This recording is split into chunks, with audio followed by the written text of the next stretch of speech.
Hello, welcome back to me. It's been a while, I understand. I was too busy, and that's your explanation. And that's all I'm going to mention about it. So, either way, nothing much has changed. We weren't expecting a lot of volatility until today, which we finally got some movement. It wasn't favorable, but nonetheless, it worked out in the end.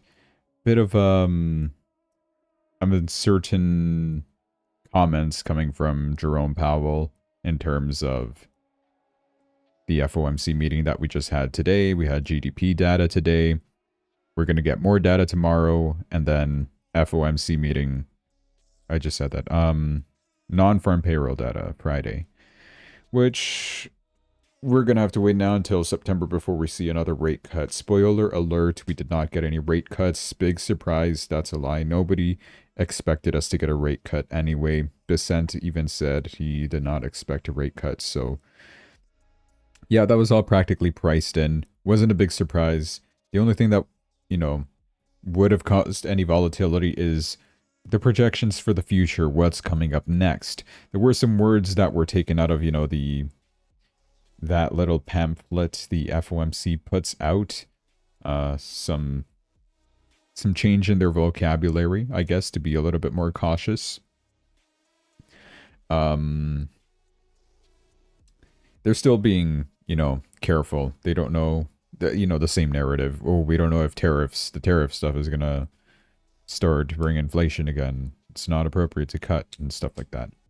We shall see, with August 1st also being the day that the tariffs will continue after the extension, after the 90-day extension, after the July 9 extension. It's now been pushed to August 1st.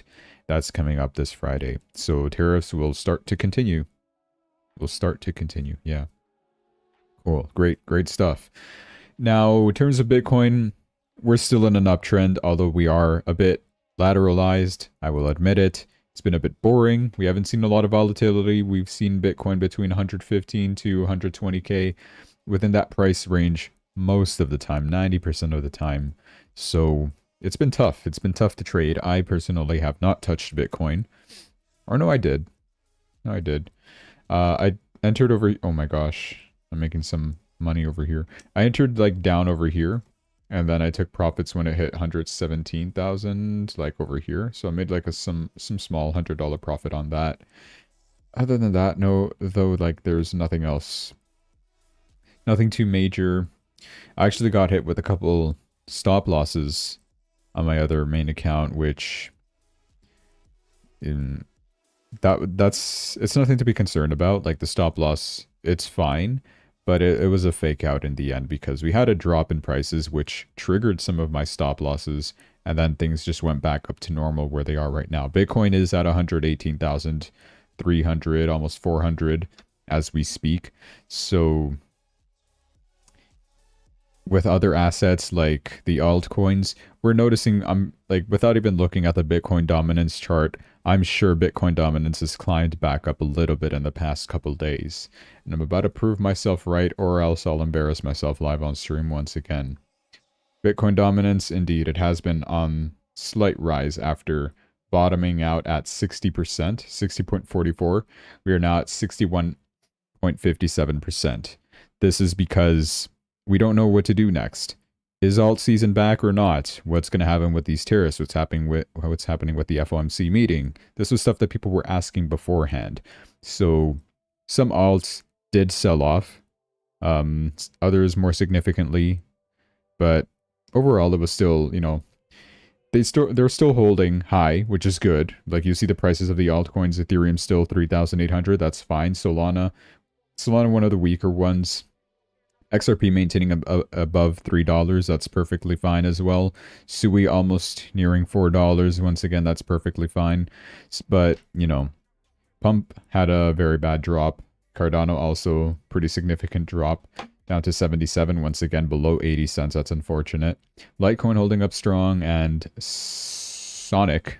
I almost called this one Sui for whatever reason. But yeah, Sonic's also had its drop. So... those are the coins that I am following for this account. But I took advantage of some of those dips, as you can tell by over here. My positions are significantly larger right here. And, you know, the profits will come whenever they decide to come.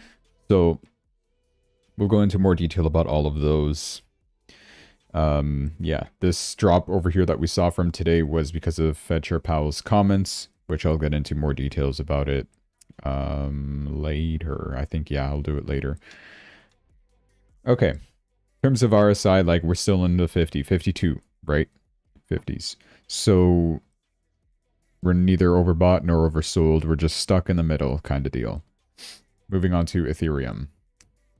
It's also had a slight dip. The lowest point was 3,676, which might have spooked some people. But just like that, we're all the way back up to 3,837 now, up 1.58%. So yeah, the subtrend still remains. That's one thing you're going to notice as well. Most of the coins are maintaining their uptrends, right? Sure, we will probably have to readjust them because of the lateralization of Bitcoin. You know, we're not sure. Will Bitcoin continue rising? Was that the cycle top? That's why people are just selling off on some of their alts. That's the reason why some altcoins sold off in the past couple days, and why Bitcoin dominance has surged once again, because we're starting to get a little fearful. Just a little bit, not too much. We're still in the greed territory in terms of fear and greed index, but yeah, that's all I wanted to mention about it. Solana had a drop down to 170 with 20. This was one of the prices that I wanted to buy Solana on. Was that the case? No, no. I originally wanted to. That was like a previous plan. We dropped down here, which was a little dangerous, but ultimately 171, solid support line, even with the pivot levels demonstrating that.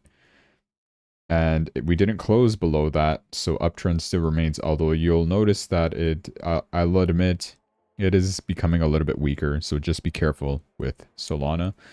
I still think it will be good. Like, for this cycle, I still think we could absolutely hit our all-time high again. We've proven that we can break above 200, so that's no longer a big barrier, to say the least. It's a psychological one, but we can easily recover and get back up there. Breaking out of whatever this line is, 185, I think we should be able to call it safe that we are back into an uptrend. It served as a previous resistance multiple times, right? And even as support in some instances as well. So that's going to be our next resistance to try to break out of course. It would also coincide with this downtrend line as time goes by. A 3% movement would take us there to be able to see any higher movements for Solana. All right. XRP. Like I said, maintaining above $3. $3, super solid support line. So, I mean, XRP is one of the few altcoins that actually have a negative super trend. But I think this could be broken out of easily. XRP seems to kind of be doing its own thing in terms of the trends. Like, we had that false flag over here as well. Was it here? Yeah, it was. Before we broke out of the 230 for like the 50th time.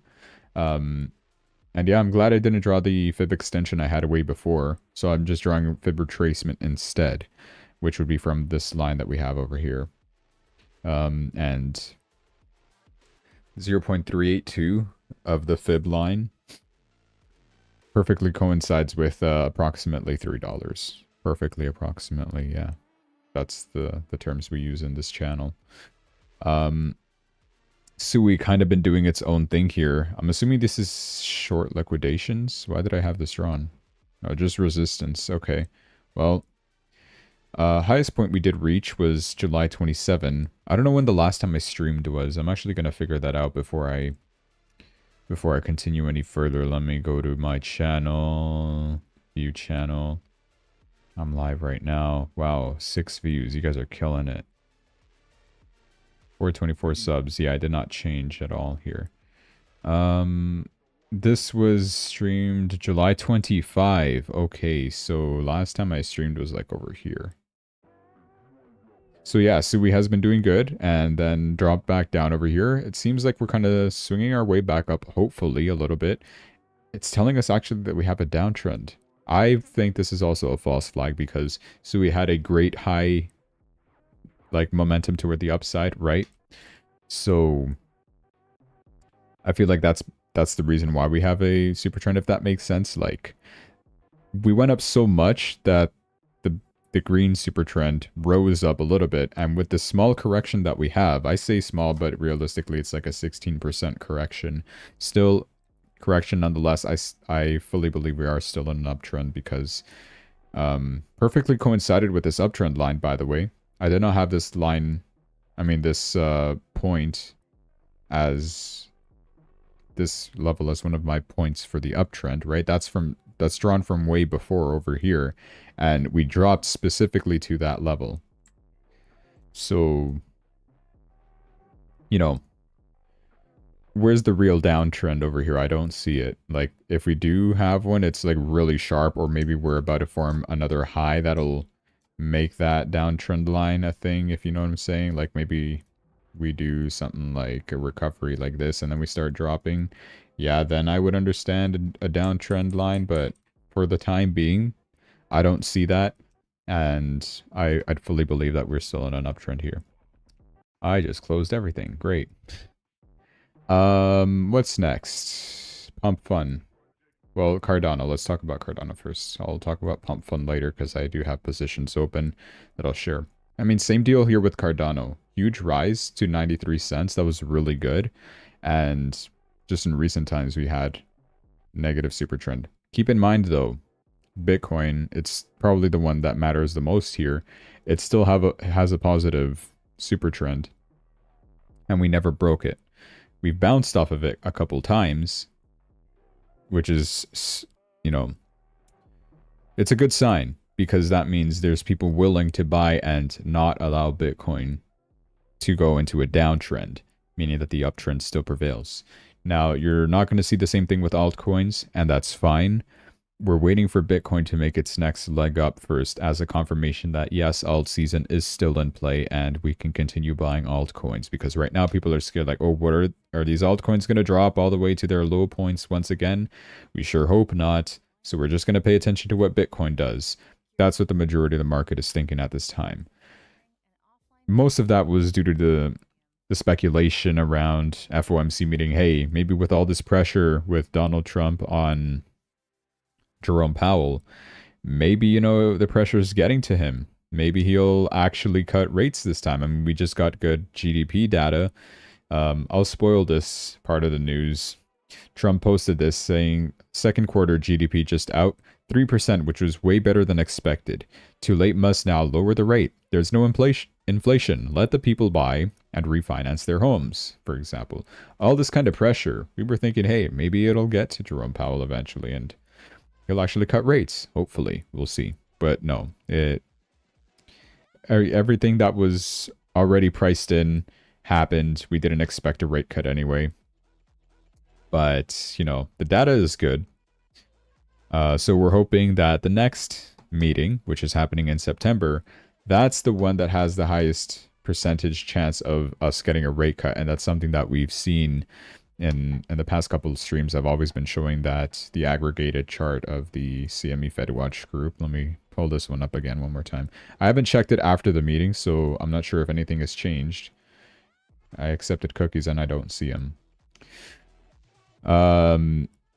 58% chance we get a rate cut. So the chance is still high. This was much higher though at one point. It was just like a 80% chance, I think. The reason that this has dropped was because of some of the comments that Powell made during the meeting today, which we'll discuss later. All right, so that's what we got for Cardano. Not too bad. Litecoin, it's at 110. It's also been maintaining itself very solidly, right? Uptrend is still in play. Support at 105. This is the all-time high downtrend that we must destroy, which it can absolutely happen. Yeah, not much else to say about it. So I'll move on here. Sonic is where I have a position open. If you guys will recall, I entered 2 positions on it before, and then I entered a third one today. Lucky entry, by the way. I originally had my position right on this line at 0.28, which it didn't execute. No, I'm sorry. I'm talking about this line. Sorry. It was at 31.42, which it didn't execute over here. And I was a little upset about that. I'm like, oh, I missed it by like a penny. And I shared that one live. But price continued doing its thing. I never got into positive territory. It wasn't a lot of money anyways. It was 300 at 3x leverage. Then price dropped, triggered my order over here. So that dropped my average price to like around, I don't know, over here somewhere, right? Which wasn't too bad, but price kept on dropping. And then I saw this low point over here earlier today. This was 4 a.m. I wasn't awake at 4 a.m. I was looking at this at like 8 a.m., 10 a.m., right? And then I thought, okay, either we're dropping to this level or I'm going to have to like average something out. We were on the rise over here at that point. This was at 8 a.m., 12 o'clock to 4. This is a 4-hour chart, so it's kind of hard for me to specify the exact times in between. But I was deciding, you know what? If I'm going to enter one more position, I'm going to enter it really hard because we're going to get volatility, yes or yes, in that FOMC meeting, which we did. So I averaged out the prices from this support level from pivots at 29.45 and this Fibonacci level, 28.57. Averaged the price out and it told me it was 29 cents. I put my trigger order there. Boom, it hit. Dropped my average price all the way down here. And now we are in so much profit. $720. I could just close this and call it a day. I'm going to be greedy about it though. Maybe that'll come back to bite me in the bum, but we'll see. What I'm expecting, if we do get a rise, I'm not sure because Sonic likes to rise a lot. Right, when that optimism comes back. And I was doing my research earlier this morning and I saw all these fundamentals on Sonic are very, very negative. Like airdrops got delayed, although I don't think that's a negative thing, but it's whatever. High yields for staking, like this is going to make it much more inflationary, probably more inflationary than what it was back in the Phantom days. If you remember, FTM was the previous ticker for this one. So I was concerned about that. Yeah, more inflation, more tokens in circulation.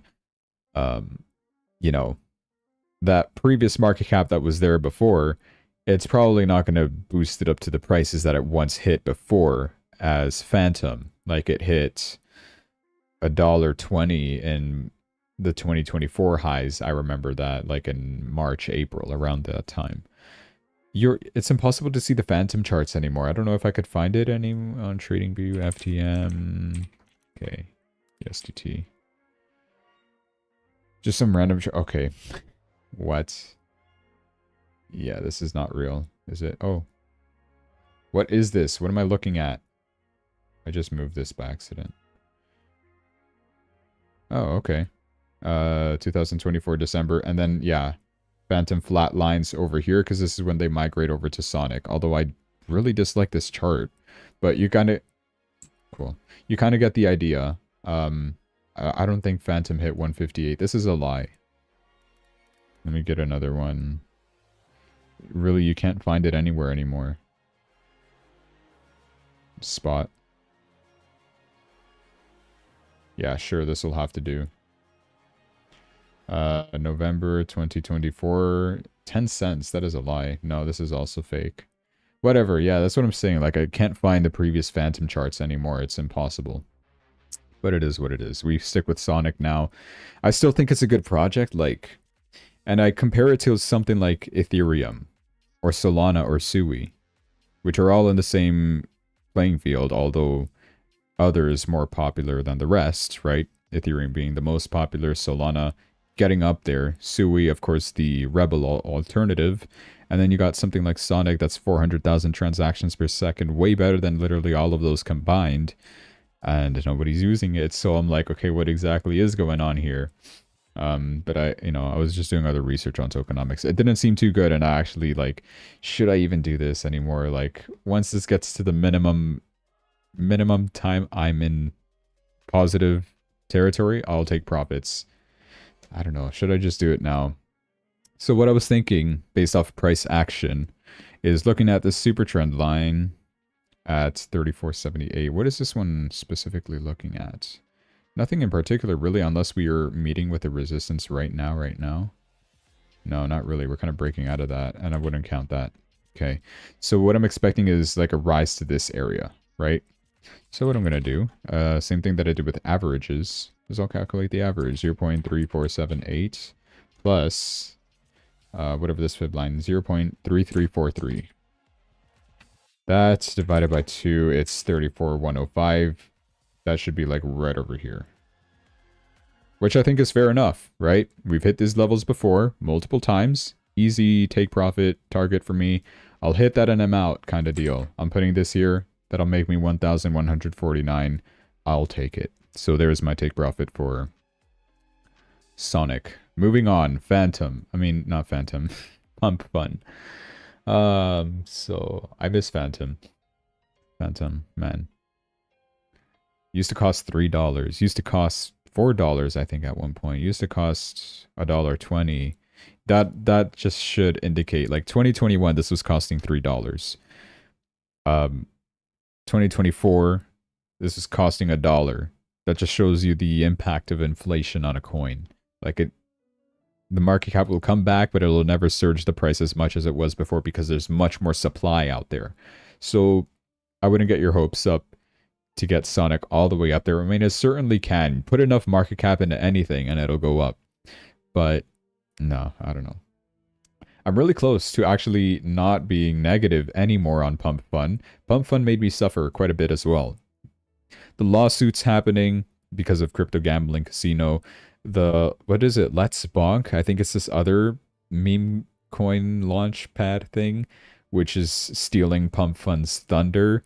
A lot of supply is held by like the devs in Pump Fun. People are skeptical as to, you know, will they sell off? Will they just release a bunch of tokens into the ecosystem? That was some concerns that I was looking at with Pump Fun. Also, just very negative stuff all over the place, which is really concerning. But, you know, it's fine. I entered 2 positions here, 300 and 300, which I thought it was a genius in doing. They never went positive, maybe a little bit, and I just was late to take him out.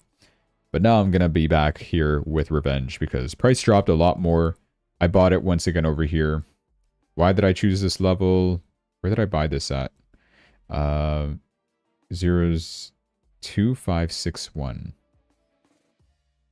I actually don't even remember my reasoning. I think I just bought it because I saw that this downtrend was kind of broken, right? This is the reason for my entry. And it's something that I explained, right?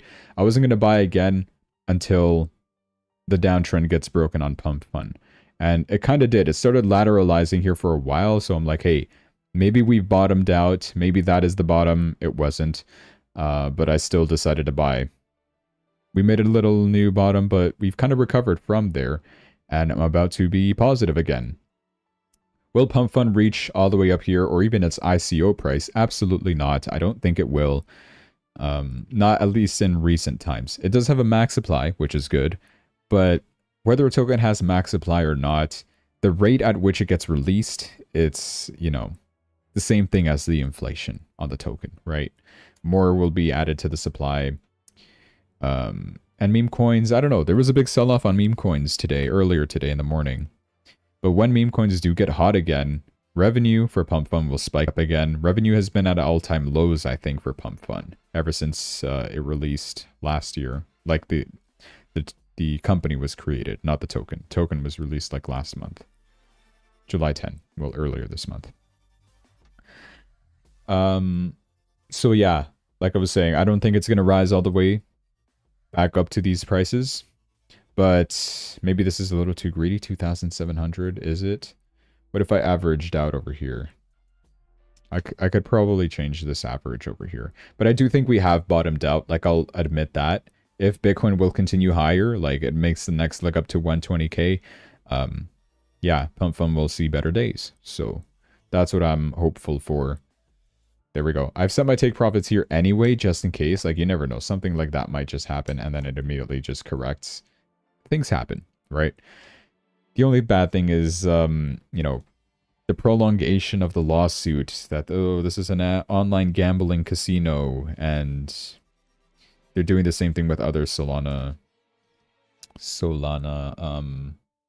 projects, right? That have to do with meme coins specifically. But at that point, you just do that with any meme coin. Like you could sue them for being an online gambling casino, which is, yeah, come on. You need to be 18 plus to buy crypto anyway on regulated exchanges. So yeah, I don't know. They're gonna have to find some sort of a settlement to hopefully get rid of that lawsuit. And when they do, it'll be huge, of course. But people are thinking of this as a long-term issue, right? So that explains part of the sell-off. That's all I want to talk about that. Now, I mentioned 120k for Bitcoin. Next look up, I might be wrong. It's actually 121k. Yeah, 121k for our next resistance. All right, I think we're ready. We shall move on to our news. I spent way too much time talking about this. So, FOMC meeting, what happened? What did Powell say? He said that he has not made, well, the Fed in general have made no decisions about September. We don't do that in advance, is what he says. So that's basically him saying, yeah, that thing that you're looking at over here with the percentages, there's no guarantee that you're going to get a rate cut in September, so dream on. And that hurt the confidence of a lot of investors, and that explains this dump right over here for Bitcoin, which it wasn't too significant anyway. We have a support at 115k, and it bounced right off of that, like no big deal. 115,735 was our lowest point. We bounced up immediately from there. We're happily above 118,000 once again, like no big deal. Back to this. He says that there are many uncertainties left to resolve. He feels like there's much more to come in terms of uncertainties. Bro, Bradley, what are you saying? Top fan, gotta lock in. Zoom in on what? What, you want to see this? Or you want to see like a smaller time frame? Like it'll look big. This dump over here. This all happened during the meeting, right? What time did this start? 2:30. 2:30 is when he actually starts talking. And he finished around 3 o'clock, half an hour. And then from there, we've kind of recovered. There. I will probably also adjust this, since I think that is new bottom. And I hate to always just constantly adjust, but yeah. Zoom in on the news? Bro, I can't. It's me zooming in on Twitter. Want me to do this? Is that good? Can you read this? Oh my god, 250%. That's crazy. A lot of scrolling, but hey, I'll make it work. So there's that. He also says the main number you have to look at is the unemployment rate, which we are getting Friday. Friday, we're getting that information. Let me go to this. Bradley, are you on 2 accounts? What are you doing? Jeez. All right. PC is tomorrow, and then Friday is unemployment rate, something that he's saying that we should be paying attention to, and also the non-farm payroll data. Also, we had Bank of Canada interest rate decision. Never talk about that. And nothing happened, so who cares? It's at least a lower point, 2.75 compared to the United States. I guess that's fine. But we're seeing dollar CAD, the Canadian dollar losing strength, the US dollar gaining strength. Meta Microsoft earnings bounced, the S&P back up after Fed meeting. Crazy. That is true, yeah. Like, I was also expecting those earnings to be good. Oh, why am I getting this? Australia? I don't care about Australia. I'm kidding, I do. I care about Australia so much. What else Powell say? My own estimate is modestly restrictive. There are a range of estimates. We have to think of this as still quite early days in assessing the impact of tariffs. It's starting to show up in some consumer prices. We'll have to watch and learn empirically about the process, is his stance on it. Okay, I'm closing this thing. Get out of here. Stop it. Tariffs pass through to prices may be slower than thought. So he's still expecting, once again, yeah, the tariffs will bring inflation. We're not going to cut rates if inflation is already going to be happening because of the tariffs. So we just got to wait. Wait till he gets proven wrong, I guess. Trudeau's no longer fully priced in a Fed rate cut in October. That explains the drop. October? What do you mean October? Wasn't it? Hold on. Oh, my whole thing is zoomed in. Thanks, Bradley. Let me reset that. It's annoying. Let me go back to the Fed Watch thing. I didn't even notice that. I didn't check the aggregated one, so.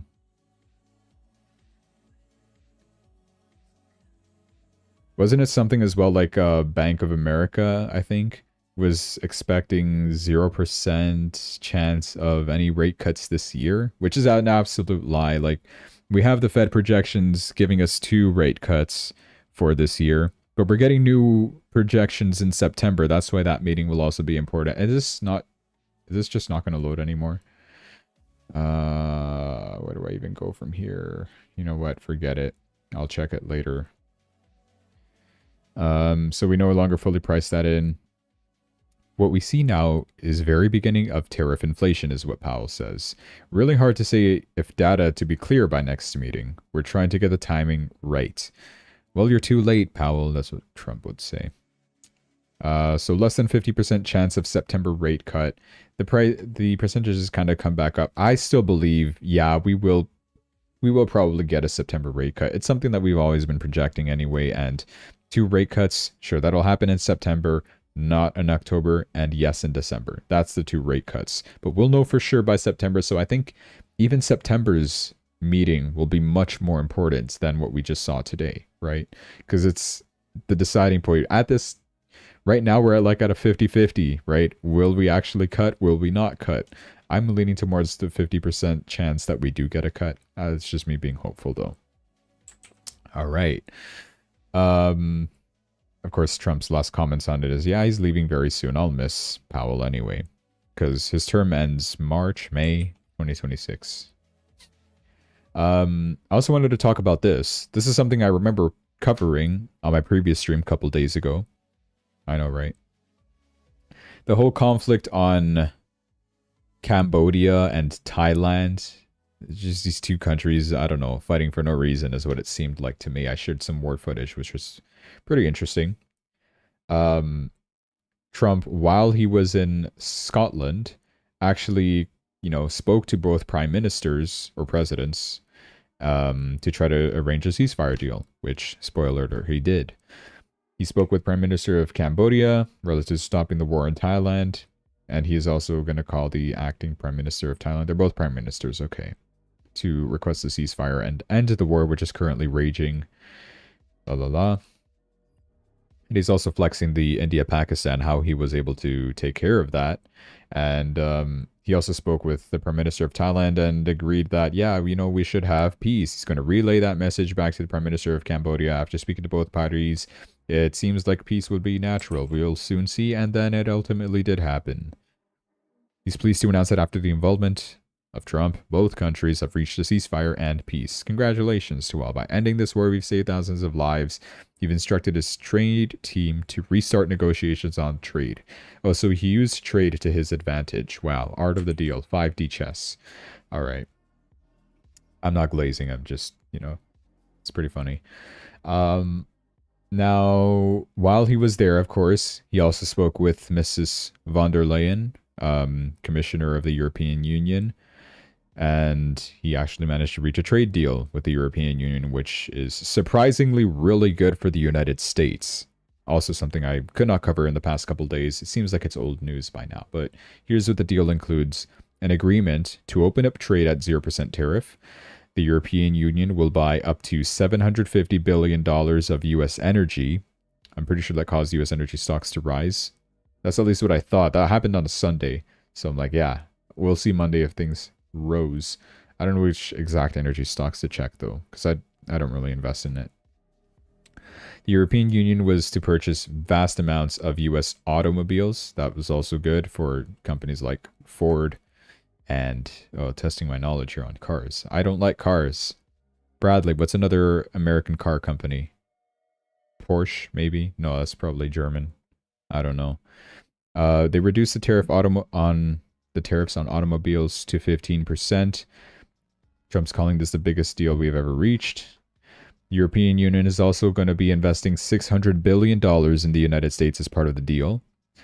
And this comes just days after a deal reached with Japan as well. Global trade is beginning to open up again, with more to come. Great. So that's good stuff. And this was just announced today, a couple hours ago. that US just reached a complete trade deal with the Republic of Korea, South Korea. They will give the US $350 billion for investments owned and controlled by the United States and selected by himself as president. Additionally, South Korea will purchase $100 billion of LNG, liquefied natural gas, or other energy products. And further, South Korea has agreed to invest a large sum of money for their next investment purposes. More energy investments. Oh yeah, Chevrolet, that's a good one, I guess, if it is true. I'm just taking your source, trust me, bro, on yours. Chevrolet automobiles. Did they mention automobiles on this one? This one will be announced within the next 2 weeks when the president of South Korea, Lee Jae-myung, comes to the White House for a bilateral meeting. I would also like to congratulate the new president on his electoral success. It is also agreed that South Korea will be completely open to trade with the United States and that they will accept American product, including, okay, there it is there, cars and trucks, agriculture, etc. So it's just getting even better, it seems like. Tomorrow's going to be another great day for those companies. We have agreed to a tariff for South Korea of 15%. America will not be charged a tariff. Wow. Also, this just looks one-sided. That's crazy. I would like to thank trade representatives, great honor, and a bunch of gibberish. Great. And speaking of Korea, Trump is also now open to renewed talks with North Korea's Kim Jong-un, aiming for complete denuclearization. And I don't know if he's actually going to be able to achieve this. I remember back in, was it 2018? When he first visited, yeah, it says right here.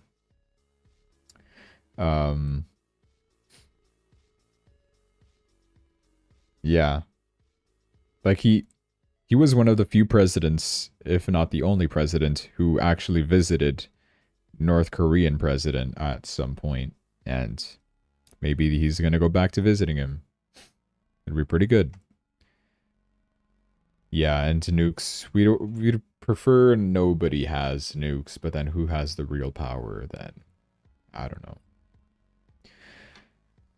And, I mean, speaking of nukes and war, I guess, Russian President Putin was given 50 days to reach a ceasefire with Ukraine. And I'm sure Putin's just like, oh, Trump is just doing this whole taco thing. Trump always chickens out. So we're not going to take his thing seriously, or we might just leave it to the last minute thing.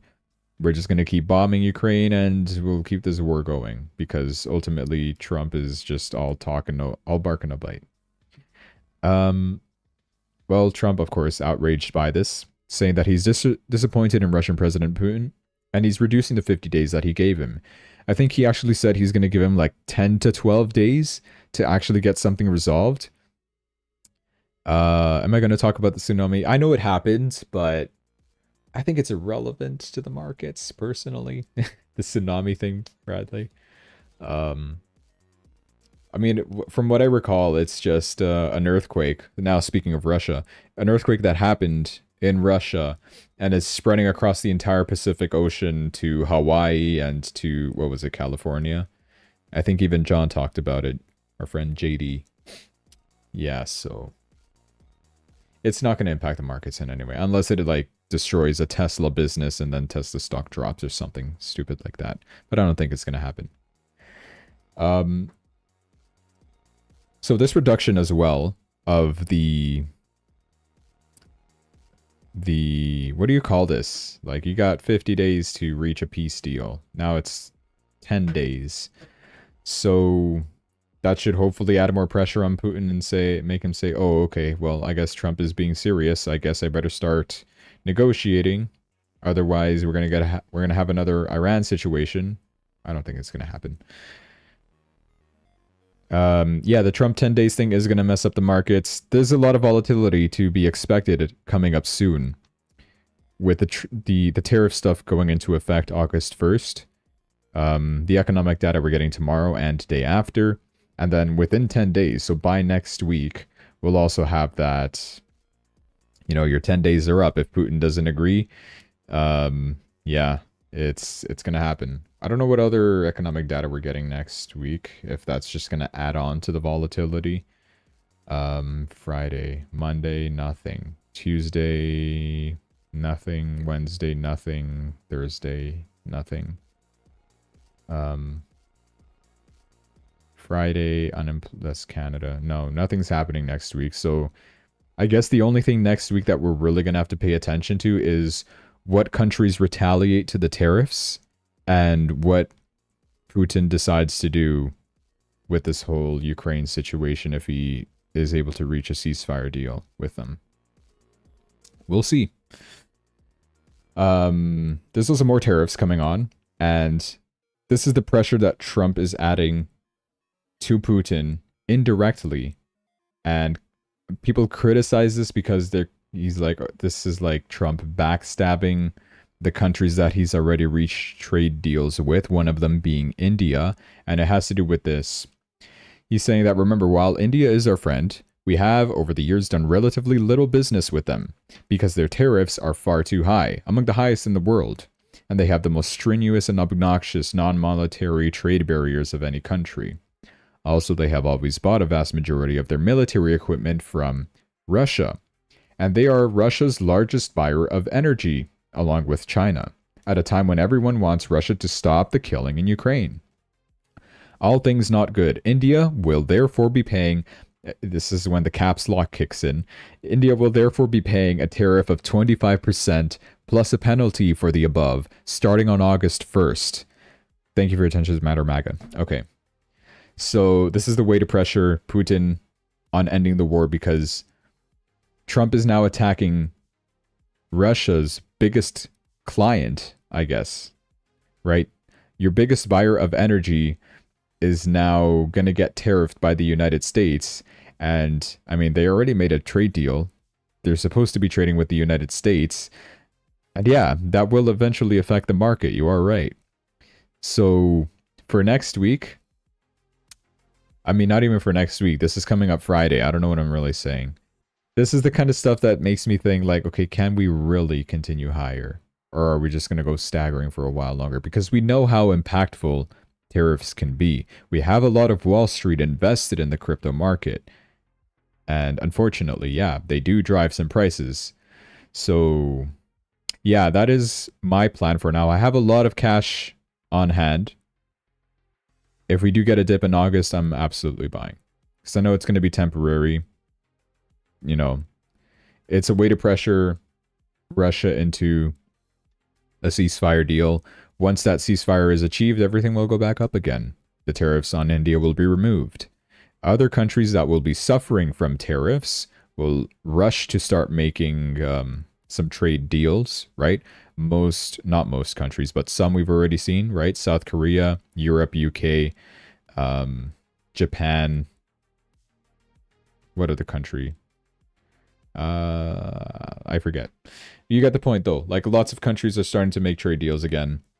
So it seems like this tariff stuff is working, and there's a lot of revenue being collected from these tariffs into the United States. Although some people obviously criticize the $5 trillion debt ceiling increase as a big offset, and Powell is criticizing tariffs because of possible inflation. That's stuff we're going to have to deal with down the line, not currently. So short-term volatility toward the downside is probably what I'd expect from all this. We also got China and the United States agreeing to extend the tariff pause by another 90 days during the talks held in Sweden. He also met with the Chinese officials there. So, not Trump, it was US officials and Chinese officials, I'm pretty sure. So that's at least slightly positive, kind of. You're just sweeping it under the rug, so to speak, because we're going to have to deal with this exact same thing 90 days from now, and it seems like that's always the case. But, you know, no tariffs between US and China, sure. While they actually work out a valid trade deal, should be fine for now. And it seems like that August 1st deadline is something serious by Trump. This time he is saying that is the August 1st deadline is the August 1st deadline. It stands strong. It will not be extended. It will be a big day for America. Not for the stock market, though. I think it's going to drop. But hey, we shall see. I mean, it's kind of proved so far that tariffs don't seem to be a bad thing as many people expect. right? Like when it initially started, everything was dropping. Oh, tariffs on aluminum, Ethereum crashes 30%. Like what? Um, what was it? April 7, Liberation Day, quote unquote. Everything dropping. Bitcoin 74K. All altcoins at like basically worse than where they were back in the previous year, 2024. Stuff like that, right? We saw a lot of volatility.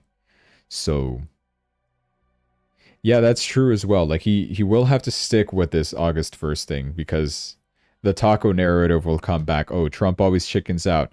What if he just again after what August 2nd, August 3rd, August 4th, August 5th, he just says, "Yeah, you know what? I'm pausing tariffs for another 90 days." It's like, "Okay, come on. Do we even take this guy seriously anymore?" And that's probably why Putin was probably calling his bluff on that Ukraine ceasefire deal or the threat, right? To resolve it in 50 days. That's why Trump kind of tightened that deadline down to 10 to 12 days to get this thing resolved and also started attacking Russia's biggest buyer of energy, India. So, interesting move. Copper prices collapse over 11% as President Trump's tariffs exclude refined material. I couldn't find much more information on this, but I remember tariff prices on copper made copper rise. It seems like, what is this, refined material being excluded? That's kind of dropped now. So, whatever. If you care about copper, there you go. I kind of do care about copper. Trump now appears to be opposed to Hawley's bill to ban congressional stock trading. This is another thing that's been going around the House of Commons is the Pelosi Act. I don't know if you guys remember Pelosi Act because it was Nancy Pelosi and it actually had an acronym that stood for something like I don't remember what the Pelosi Act. What does Pelosi Act stand for? Preventing elected leaders from owning securities and investments. Pelosi. Which was really creative and I thought was really funny, but they actually changed their names to the Honest Act. Because they felt like, okay, it's a bit too rude to attack Nancy for this, right? So Trump posted this on Truth Social. Why would one Republican, Senator Josh Hawley, from the great state of Missouri, join with all of the Democrats to block a review sponsored by Senator Rick Scott and with the support of almost all of the Republicans of Nancy Pelosi's stock trading over the last 25 years? The information was inappropriately released just minutes before the vote, very much like sabotage. The Democrats, because of our tremendous achievements and success, have been trying to target me for a long period of time, and they're using Josh Hawley, who I got elected twice, as a pawn to help them. I wonder why Hawley would pass a bill that Nancy Pelosi is absolutely in love with. He's playing right into the dirty hands of the Democrats. It's a great bill for her and her husband, quote unquote, but so bad for our country. I don't think real Republicans want to see their president, who has had unprecedented success, targeted because of the whims of a second-tier senator named Josh Hawley. So, from what I understand, Trump helps this guy get elected twice. Josh Hawley seems to be Republican, but the Democrats are kind of getting to him saying, hey, let's pass this anti-Congress trading act where congressmen cannot own stocks because this seems counterintuitive. I don't get it. I feel like they're trying to get at Trump for his meme coin craze, right? They're calling that insider trading. Because sure, maybe Trump did make millions off of that meme coin, the Trump meme, gettrumpmemes.com, all that kind of stuff. But then we also notice, people like Nancy Pelosi, obvious insider trader, just stupidly high returns on insane stocks. How did you know to invest in Nvidia before it exploded to a $4 trillion company? That kind of deal, right? Oh, but it was my husband. Oh, it was in this. You guys can check my history. I don't care about anything, is what she was saying. So, I mean, she's owning it. She's basically saying, yeah, I got the smarts to invest in early into these stocks that happened to blow up eventually. So, yeah. That's why they changed it from Pelosi Act to Honest Act. And also, Adding language that singles out Nancy Pelosi would likely make the bill dead on arrival in the Senate, where it needs 60 votes to pass at least. So, yeah. That's all about that. Moving on to some crypto news. Strategy bought 21,000 Bitcoins. That is a huge amount. Probably one of their biggest. $2.46 billion purchased at $117,000 per Bitcoin. They now have 628,000 Bitcoins accumulated. Man, their goal was only 500,000. What are they doing? They just keep on buying more. What's the numbers like now? Oh, here it is. This is just for companies though. I wanted to check with like comparison between exchanges and Satoshi and governments. That's too much work, but you get the point. He has so much Bitcoin, more than what the United States even has, more than probably what Coinbase has or Binance. No, I don't think I'd go that far. I think Binance, Coinbase have more Bitcoin still. And hey, we're still getting endorsements about Bitcoin from Jerome Powell himself. He said this in an interview that Bitcoin is like gold. It's digital gold. So he acknowledges the power of Bitcoin. He absolutely knows what he's doing to these markets. He just likes to see us suffer. That's just proof of it. White House also says, crypto, blockchain tech, they have the potential to revolutionize the United States financial system. So we even have the United States still being bullish on Bitcoin. You have these meek, impoverished countries like Algeria. No offense if you're from there, but I'm just saying this because I'm angry at them. They enacted comprehensive cryptocurrency ban prohibiting the buying, selling, trading, holding, and mining of Bitcoin and all virtual assets. It also bans crypto exchanges and using digital assets as payment or investment instruments. So, yeah, complete ban on cryptocurrency from Algeria. That's harsh. And yeah, that guy, by the way, Bradley, he's been MicroStrategy, Michael Saylor. He says that he'll always buy the top no matter what. He's always going to buy Bitcoin, and it seems like it's something that he's done every single week, with the exception of some. And he's still doing it. This was a really big purchase, like $2 billion. That's more than what the ETFs have probably inflowed in the past week combined, right? We also got a lot of hype for Ethereum. There's a company called 180 Life Sciences. They're planning to raise $425 million to load up on Ethereum for their treasury. And they're also planning to rebrand to Ethzilla. All right, that's a little bit too much, in my opinion. You're going too far out there for it. But hey, there's a lot of companies now that are doing this. We also have the Ethereum treasury company, Bitmine Immersion, that they're estimating Ethereum's price could reach $60,000 based on replacement value analysis from multiple research firms. 60,000. Hold on. Time to do some math. If you want to invest in ETH, you're late to the party, Bradley. You should have invested at 1,300. What are you, dumb? What is the market cap? 463 173 583 713. I'll keep that number. 60,000. I'm doing this math wrong already. Off to a great start. There's 12710 million Ethereum times 60,000. Is that right? Why can't I do math? I love embarrassing myself live with math, specifically. I think I have to divide it. 12710 divided by 60,000. I just did multiply again. I'm so stupid. 12710. Okay. Divided by 60,000. 2011. That is a lie. I think I had it right the first time. Is this the market cap that it should reach then? Is this $7 billion? That's even more than Bitcoin. I don't think that's going to happen. Yeah, I think I did that math right the first time. You're expecting Ethereum's market cap to, first of all, not increase in circulating supply. This is a no max supply token that will inflate always. I'm trying to calculate like what the market cap of Ethereum would need to reach in order for the price of it to be worth 60,000. And that means Ethereum would have to go from $462 billion. No, I did the math wrong.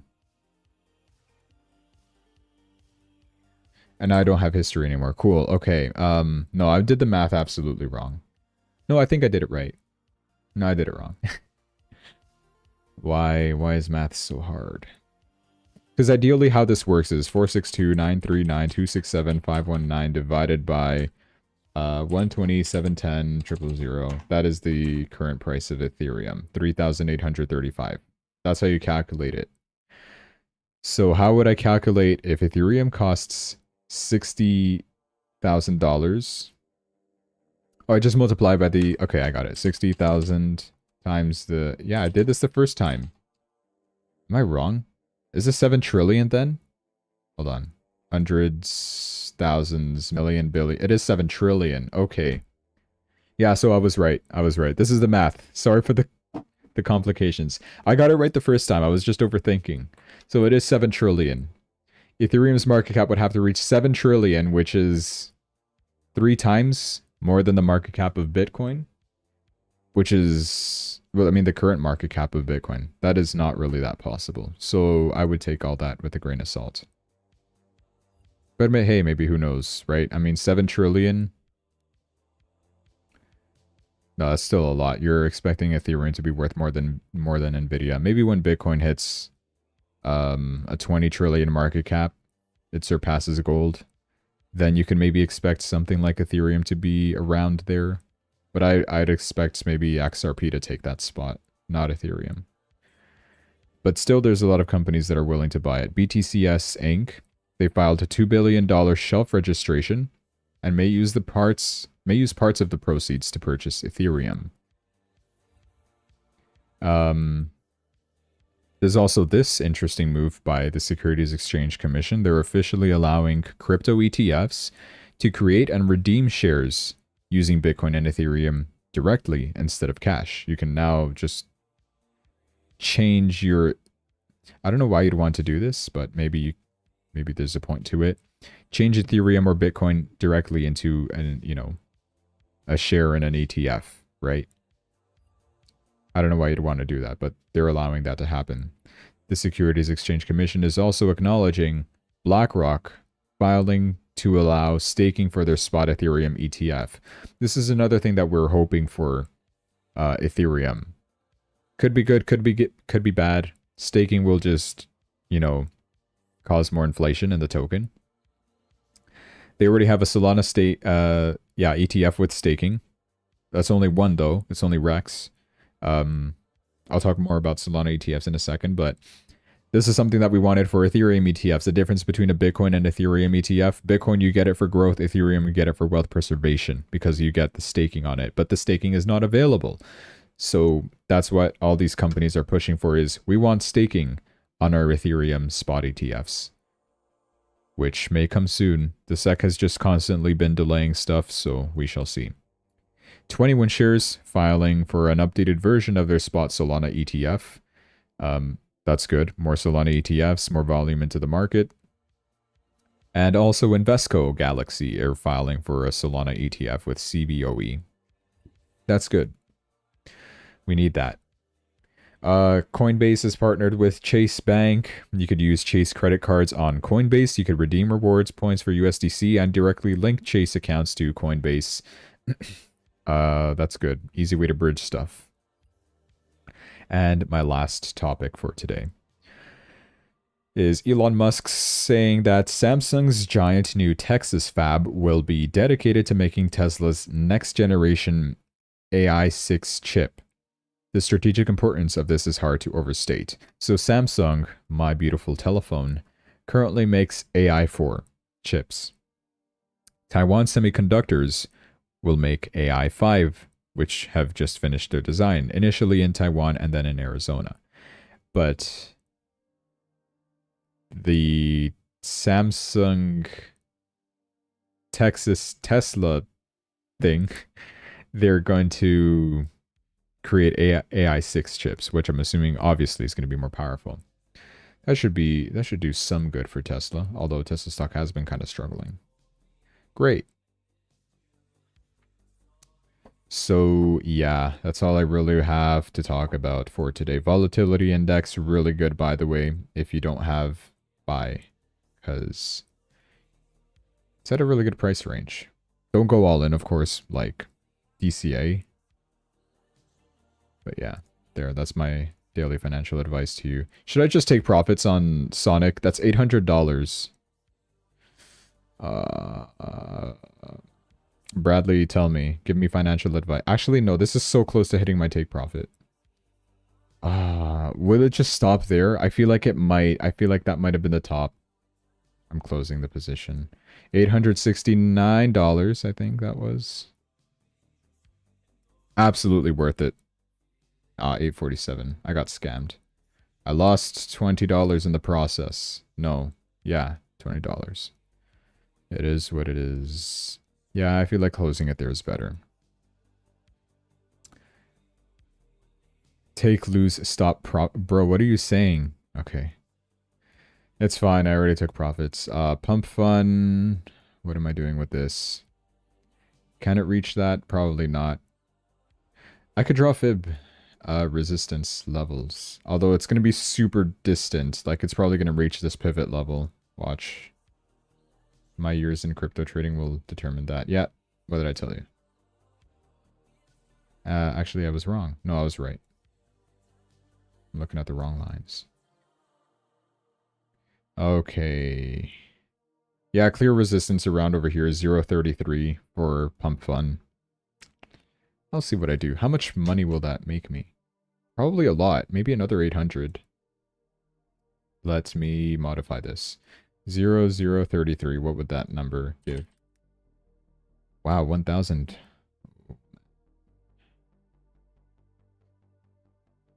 All right, I'm doing it. We'll see what happens. Yeah, that'll be all for today then. All right, thanks guys so much for watching. Hope you enjoyed. $800 in the pocket. It is what it is. Probably going to regret that, honestly. I'm already regretting it. It's still rising, isn't it? No, it's kind of dropping.